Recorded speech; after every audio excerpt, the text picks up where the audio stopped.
Everyone, welcome to dreamy journey. তো এটা ছিল শনিবার আর সকাল থেকেই ছিল ঠান্ডা ঠান্ডা ওয়েদার আর বৃষ্টি পড়ছিল বাইরে। তো সকাল থেকেই ভেবেছিলাম হয় খিচুড়ি হবে নইলে বিরিয়ানি, যে কোনো একটা তো হবেই। তো মেয়েকে নিয়ে বৃষ্টির মধ্যেই চিকেন আনতে চলে গেছিলাম। ভেবেছিলাম হয় কষা কষা চিকেন আর খিচুড়ি নইলে কিন্তু বিরিয়ানি।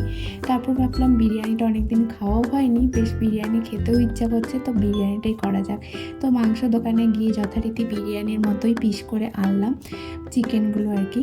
তো বৃষ্টিতে ভিজে ভিজে চিকেন তো আনা হলো, এরপর বিরিয়ানির জোগাড়পাতি করতে করতেও অনেকটা টাইমই চলে গেছিলো। জোগাড়পাতি যদিও বড়ি করে দিয়েছিল, তো অনেকটাই লেট হয়ে গেছিলো। তাই জন্য ভাবলাম যে কোনটা আগে বসালে একদিকটা বসিয়ে আমি অন্য কাজটা করতে পারবো। তো ফার্স্টে আমি ভাতটা বসিয়ে দিলাম যাতে ভাতটা সেদ্ধ হতে থাকুক, আর এদিকে আমি চিকেনটা ম্যারিনেট করে রাখি। চিকেনটা আরও একটু আগের থেকে ম্যারিনেট করে রাখলে বেশ ভালোই হতো, কিন্তু ধোয়া ছিল না বলে চিকেনটা ধুয়ে একদম ম্যারিনেট করতে বসালাম। তো চিকেনের মধ্যে যে যে মশলাগুলো থাকে, ওই মিট মশলা, একটুখানি ধনে গুঁড়ো, আর একটু গরম মশলা, আর একটুখানি বিরিয়ানি মশলাটা তো দিতেই হবে, ওটা একটু বেশি করে দিয়েছি। আর একটু দই দিয়ে ম্যারিনেট করেছি, দই আর একটুখানি হলুদ ছিল, নুনটা পরেই দেবো। তো এটা দিয়ে সমস্ত কিছু ম্যারিনেট করে রেখে দিলাম। এরপর তেলের মধ্যে প্রথমেই ভাজবো আলুগুলো ভেজে নেওয়ার পরেই ভেজে নিয়েছি বেরেস্তাটা। তো বেরেস্তাটা ভাজার জন্য না তেলটা অল্প একটুখানি বেশিই পড়ে গেছিলো।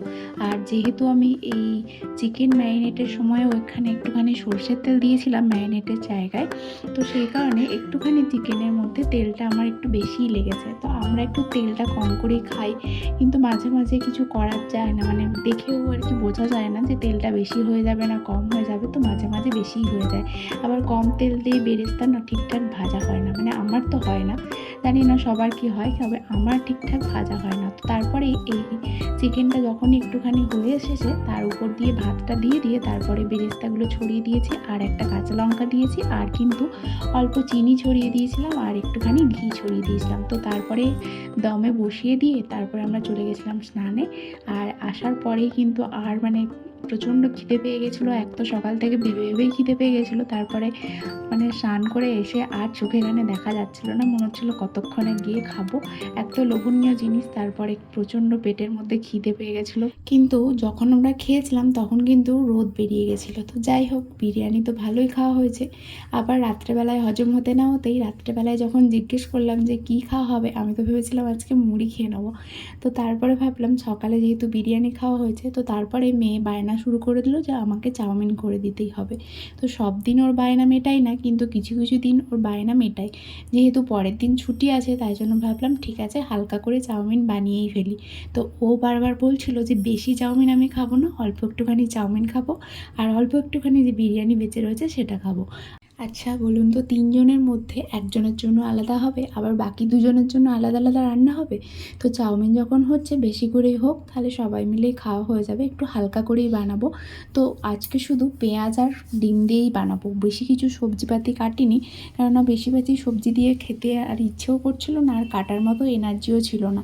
তো ওই কোনো রকম ডিম আর পেঁয়াজটা কেটেই এর মধ্যে দিয়ে দিয়েছি। তা এই ডিমটা আবার পেনের দিয়ে দাগ করা রয়েছে, এক জায়গায় ফাটা রয়েছে, তো ওই ফাটাটাকে আবার পেন দিয়ে দাগ করে রেখেছে। তো তারপরে এখানে 1 প্যাকেট মতো ওই ম্যাগি মশলা দিয়ে দিলাম। এই ম্যাগি মশলাটা নিয়ে চাউমিনে দিলে বেশ ভালো লাগে, মানে যেই প্যাকেটটা কিনতে পাওয়া যায় না ম্যাগি মশলার প্যাকেটটা, ওই প্যাকেটটা যেটা ম্যাগির মধ্যে থাকে, ওই মশলাটা ঠিক আলাদা টেস্ট, আর এই মশলাটা একটু আলাদা টেস্ট হয়। তো যাই হোক, ঝটপট চাউমিন আমাদের তৈরি হয়ে গেছে, আর দারুণ টেস্ট হয়েছিল চাউমিনটা, মানে হালকা ছিল কিন্তু খেয়ে বেশ শান্তি হয়েছিল, যে একদম হেভি লাগছিল না যে রাত্রেবেলা তো আবার হেভি হয়ে গেছে। তো মেয়ের তো আর কি বলবো, চাউমিন দেখেই ওর খিদে আরও বেড়ে গেছিলো। তো খুব খুশি হয়েছিল চাউমিন দেখে, যেহেতু বানিয়ে দেওয়া হয়েছে ওর মনের মতো। ও চাউমিন ছাড়া কিছুই খাবে না ঠিক করেছিল আর কি রাত্রেবেলায়, যদি কিছু চাউমিন না হয় তাহলে ও কিছুই খাবে না। নিয়ে যাও, ঠিক আছে তো? হ্যাপি? আস্তে বসো, আস্তে।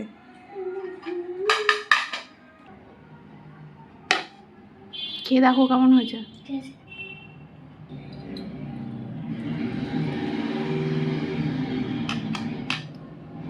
তো চলুন তাহলে এখনকার মতো ভিডিওটা এই পর্যন্তই, আবার দেখা হবে পরবর্তী ভিডিওতে। টাটা।